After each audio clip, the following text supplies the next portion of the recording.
What da danyo ho what da dang dang and go danyo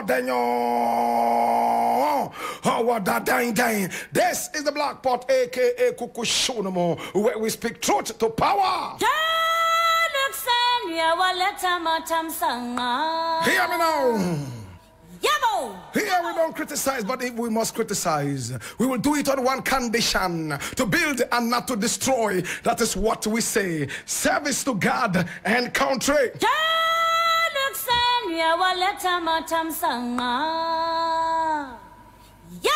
It's the voice of the people, and the voice of the people is the voice of God. This is the Black Pot, aka Kukushodomo, where we speak truth to power. And today we have a number of issues. Here we go.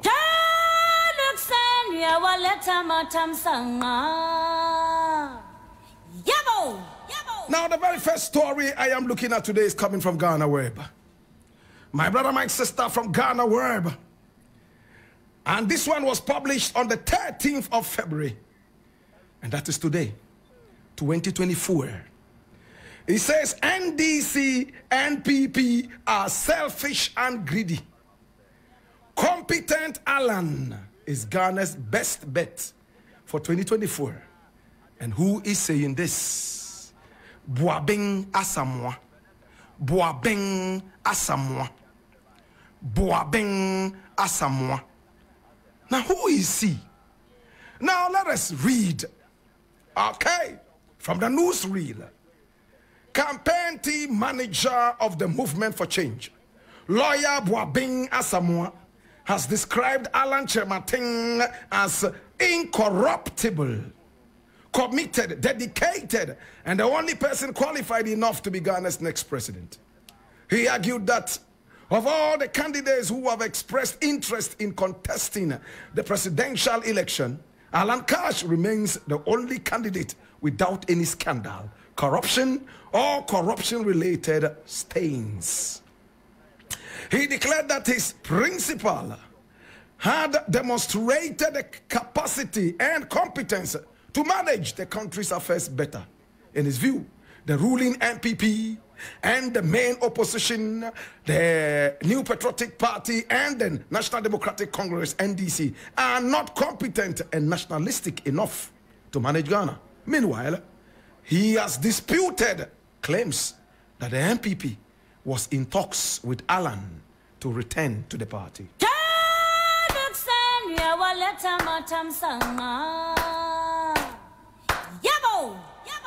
All right, so just gone by, you saw the photograph of lawyer Buaben Asamoah.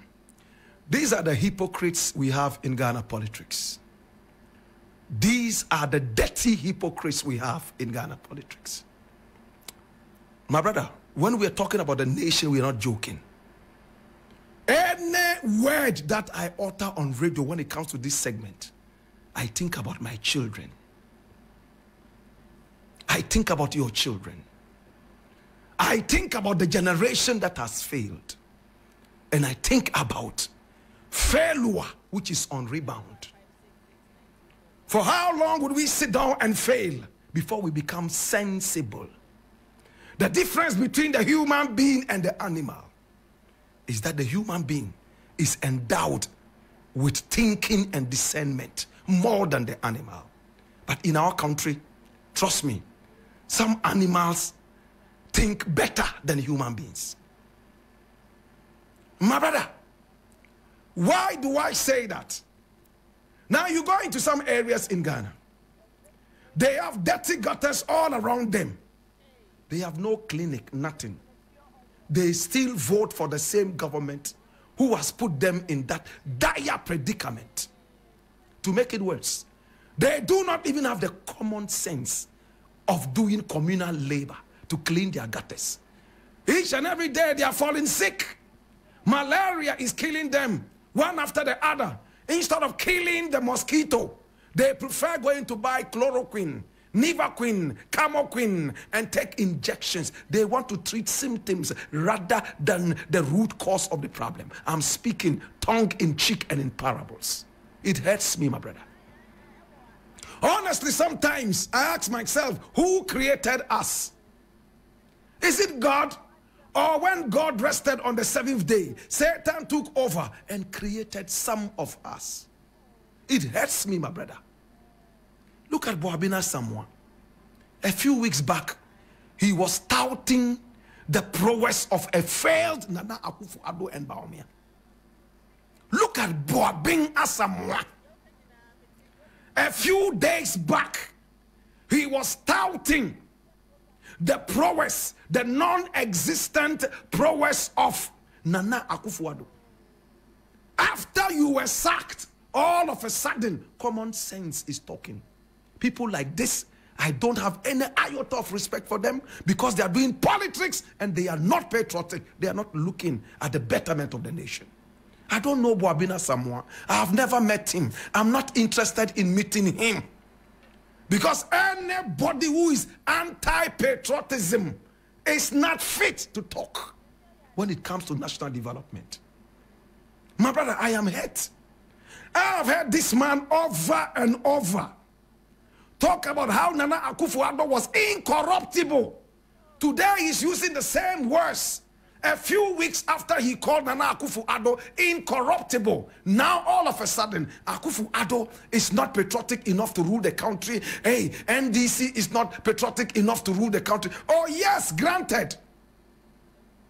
NDC and MPP, they are problems, my brother, my sister, with patriotism. If we had a better choice, my brother, my sister, I would stand for that better choice.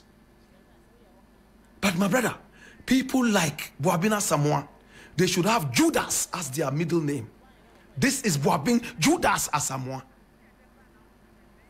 My brother, these are the people who come with a case. Before you recover from the beautiful case, you have shackles all over your legs, being dragged into a dirty dungeon where you are awaiting your execution. Hallelujah. It's sad. Listen to Buaben Asamoah, my brethren. You were sacked only a few days ago. All of a sudden, Nana Akufo-Addo is the demon. All of a sudden, Bawumia is the demon. And Alan Cash, and never do nothing. Alan Cash. What has Alan Cash got to show? Apart from a big tall body with oversized suit walking all over the place like a model on heat. What does Alan Cash have to show? I cannot entrust my children in the hands of Alan Cash. We trusted Nana Akufo-Addo. We came out with all the vehemence, with all the vitriol against Mahama, kicked him up so mercilessly and kicked him into the dungeon. We were told Nana Akufo-Addo was incorruptible. And because we were being inundated in corruption, we decided to go for an incorruptible Nana Akufo-Addo. But today, this is the great-grandson of Satan himself, Nana Akufo-Addo. And the lying Bawumia is also a backing vocalist. When Nana Akufo-Addo is singing, he is the one giving him the baritone and all those backing vocals from behind. Today, my brother, my sister, they have all alienated Nana Akufo-Addo, calling him a failure. Indeed, failure is an orphan. My brother, my sister, as for Buaben Asamoah, if this is the attitude you want to bring into the country, I do not know. I don't want to personalize anything. But these are the people. In the days of the revolution, Rawlings would have sent them to a certain dungeon, shaved them with broken bottles, and poured pepper, hot kwakushito, on their sakura whilst they are in the dungeon. I'm so ashamed. I leave it here. Yes, I said, I leave it here.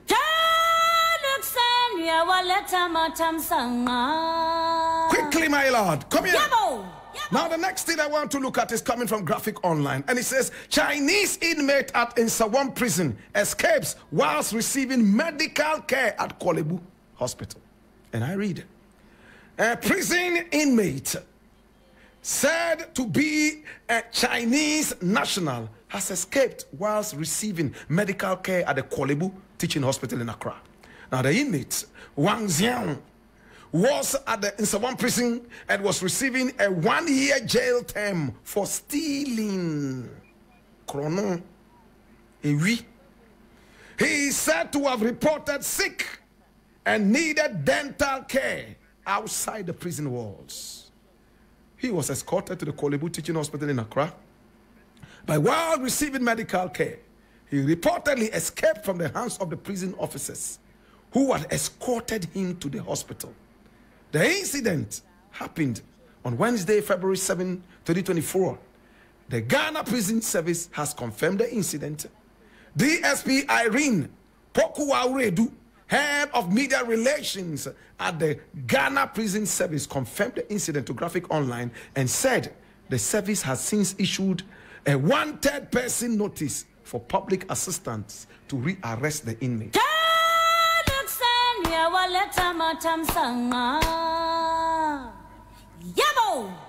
A few weeks ago, a policeman escorted a man to the court, and this person was convicted of some crimes. The policeman was supposed to take this person to prison. My brother, my sister, the prison van was not ready. So they decided to get a taxi. Listen attentively. And the taxi that was hailed to take this UK guy to prison, the amount that the taxi driver charged was paid by the prisoner, the man who is supposed to go to prison. Do you understand it? Now he sat in the taxi, paid money to the taxi driver, and whilst the taxi was going all the way to Nsawam, the supposed prisoner looked at the police officer and said, "Ah, my brother, why are you suffering like that? For how long have you been a policeman?" He mentioned a number of years. He said, "What do you have?" He said, "I am renting single room with 7 children." Say, "Hey, I'm going to help you to go to England. That's where I live. I have mansions there. I will make sure you follow me to England and you will get a better job. On one condition, that you allow me to escape. And I am going to give you this amount of British pounds plus Ghanaian cedis right now to make you know that I'm serious." The policeman allowed the prisoner to escape. And he went back to England through our airports, and nobody could tell through fingerprints and anything that this guy was a prisoner. Nobody could tell that this was a fugitive. He ran out of the country. Prison officers are badly paid. Police officers are badly paid. Judges are badly paid. Nurses are badly paid. How? What a cock and bull story. That prison officers, not one officer, carried one karate, kung fu Chinese guy to see a dentist. And he was able to defeat the prison officers who let him there, plus the dentist, and was able to escape in broad daylight. It's a cock and bull story. Tell it to the rocks. Tell this to the giraffes. Tell this to Antoine. Why are you destroying our country?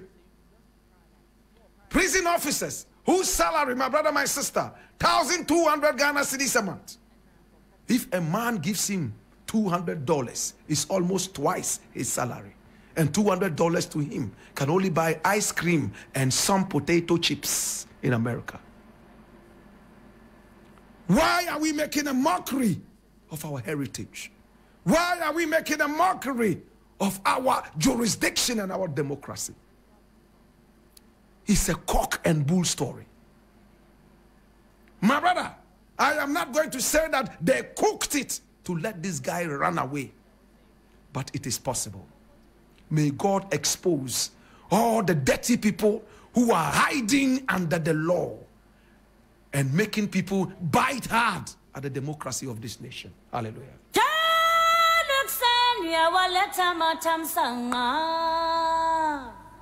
Yabo! Now, the very last thing I want to look at is taken from Peace FM Online. And listen to this. It says, Fifii Kwetey must apologize to Dr. Buaben now for disrespecting him. And this is coming from Young Nordness, a group known as Young Nordness. And I read, a group calling itself Young Nordness Forum has impressed upon the General Secretary of the Opposition National Democratic Congress, Fifii Kwetey, to render an apology to the Vice President and Presidential Candidate of the New Patriotic Party, Ms. Dr. Mahamudu Bawumia. Now, the group is asking Fifii Kwetey to retract some words they described as disrespectful and derogatory made by the latter against the character of Dr. Bawumia. We, the Young Nordness Forum, strongly condemned the disrespectful and derogatory comments made by Fifii Kwetey towards Dr. Mahamudu Bawumia, referring to him as a disgrace to the northern region.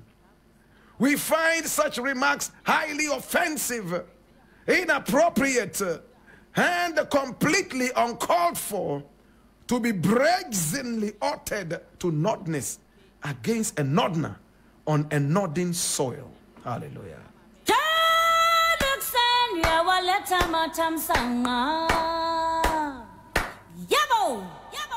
Now, to be very honest with you, I do not like to talk anything that is ethnic or tribalistic.